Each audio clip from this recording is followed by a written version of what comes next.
Good morning fifth class. देखिए इसमें हमारा क्या चल रहा था,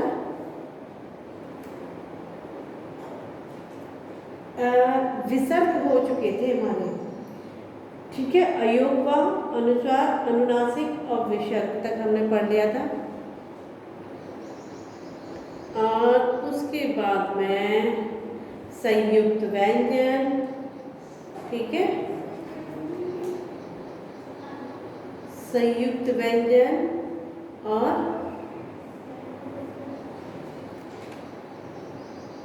द्वित्व व्यंजन, संयुक्त व्यंजन और द्वित्व व्यंजन। तो संयुक्त व्यंजन में आपको बता देती हूँ एक बार, जिन व्यंजनों की रचना दो या दो से अधिक व्यंजनों को मिलाकर की जाती है वे संयुक्त व्यंजन कहलाते हैं। ये संख्या में 4 है, छ, त्र, ज्ञ और श्र।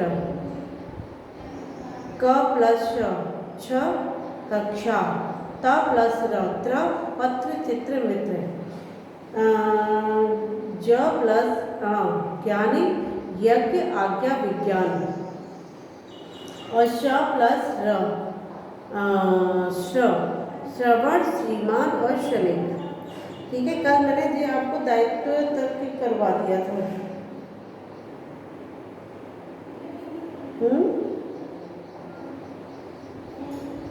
फिर उसके बाद में देखिए, फिर आएगा द्वित्व व्यंजन। द्वित्व में क्या है, जब दो समान व्यंजन एक साथ आकर मिल जाते हैं तो इसे इस मेल से बना व्यंजन द्वित्व व्यंजन कहलाता है। इसमें पहला व्यंजन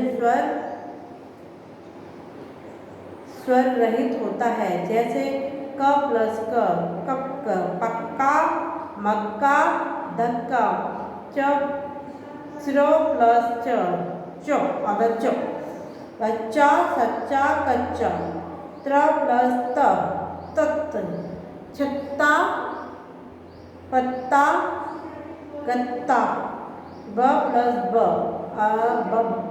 बहु, धब्बा, अब्बा, गुब्बारा।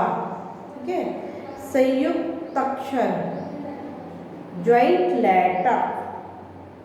संयुक्त अक्षर जब दो अलग अलग व्यंजन एक साथ मिलते हैं तो इसे मेल से जो व्यंजन बनता है उसे संयुक्त अक्षर कहते हैं।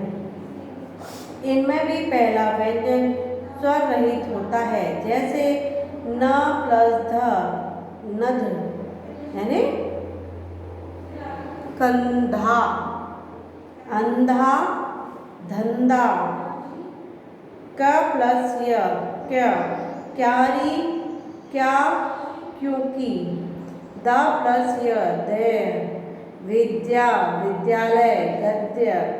च प्लस छ प्लच्छ, अच्छा, मच्छर, स्वच्छ।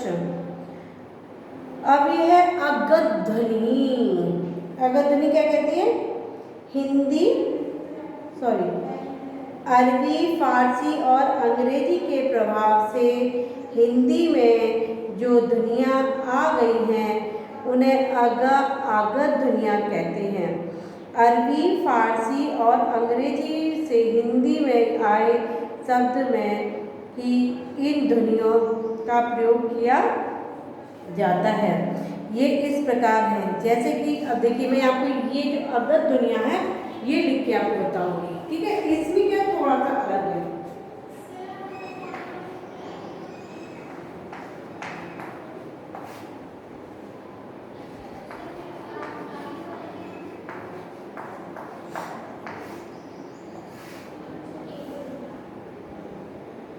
जैसे कि ये है और, तो डॉक्टर, फॉर,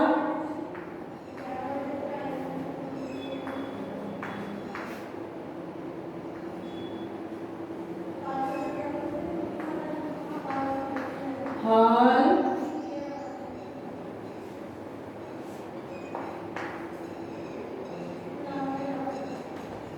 फ्रॉक,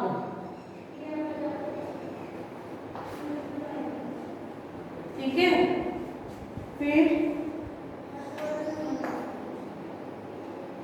ये पॉइंट दिख रहा है ना, तो एक वाल,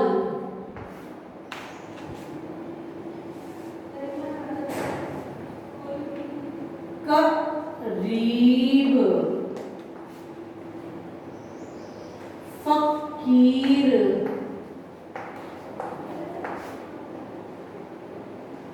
आदि।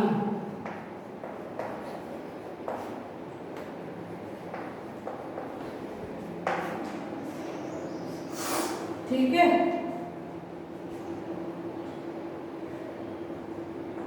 फिर ये ख,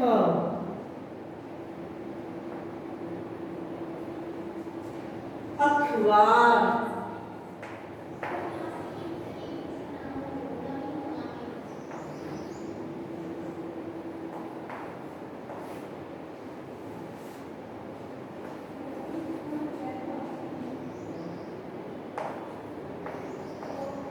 खतरा, खत, आदि।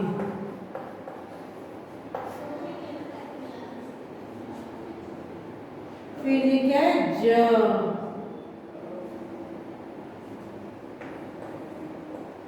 जमीन, सब्जी,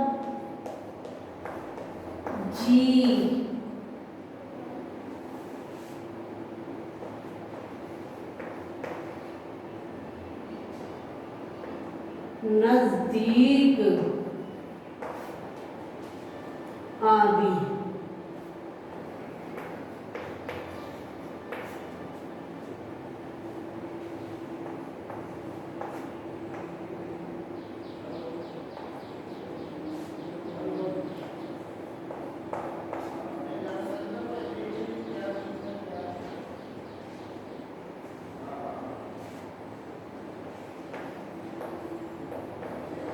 फर्श, नफरत,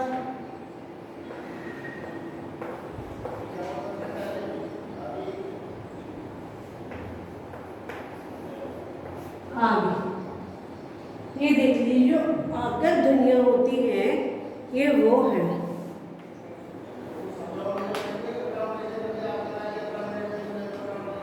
अब देखिए, विशेष अरबी, फारसी और अंग्रेजी मूलक के वे शब्द जो हिंदी के अंग बन चुके हैं और जिन विदेशी ध्वनियों का हिंदी ध्वनियों में रूपांतर हो चुका है, हिंदी रूप में ही स्वीकार किए जा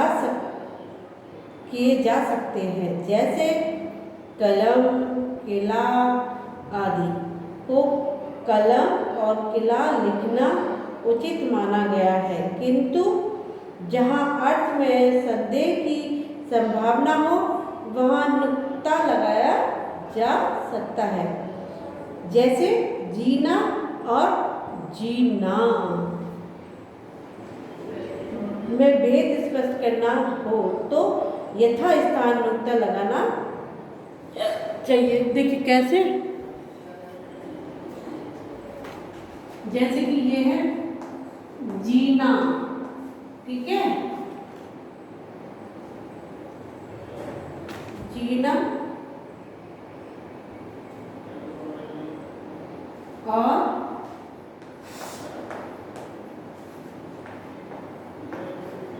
जीना, ये मैंने यहाँ लिखा, ठीक है। इससे क्या पता चलता है, इससे स्पष्ट होता है भेद, ठीक। अब र के बिना र के विभिन्न प्रयोग, जब र स्वर रहित होता है तो यह रैप कहलाता है। यह अपने से आगे वाले व्यंजन के शीर्ष पर लगता है, जैसे र प्लस च, चर्र, चर्च, र प्लस द, द्र यानी दर्द, र प्लस म प्लस मर्म, कर्म, र प्लस व इक्वल टू वर, सर्व। इस तरीके से अब इसको बताऊंगी तो टाइम ज़्यादा हो जाएगा, अभी बताऊँ क्या?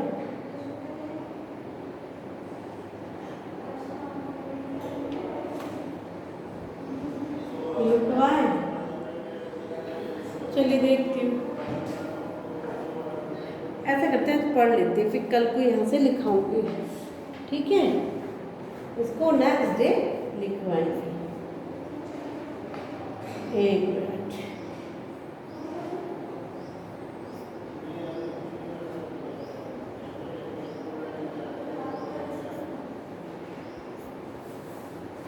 तो फिर जब र से पूर्व कोई स्वर रहित व्यंजन होता है तो यह उस व्यंजन के बीच लगता है, जैसे क्र प्लस र, क्र क्रेता, ग्र प्लस र, ग्रह, प्र प्लस र, प्रेम, व्र प्लस र, व्रत, ट्र व ट वर्ण के साथ र का प्रयोग विदेव के रूप में, पदेव के रूप में होता है, जैसे ट्र प्लस र प्लस ट्रेन और ट्रक, ड्र प्लस र प्लस ड्रम, ड्राम, ड्रम। स के साथ आने पर इसका रूप इस्र हो जाता है। कुछ लोग इसमें भ्रम वश इस्र समझ लेते हैं। स्रोत को स्रोत समझने की भूल नहीं करनी चाहिए, ठीक है? अब इसके आगे कल करते हैं। चलिए, ओके बाय, टेक केयर।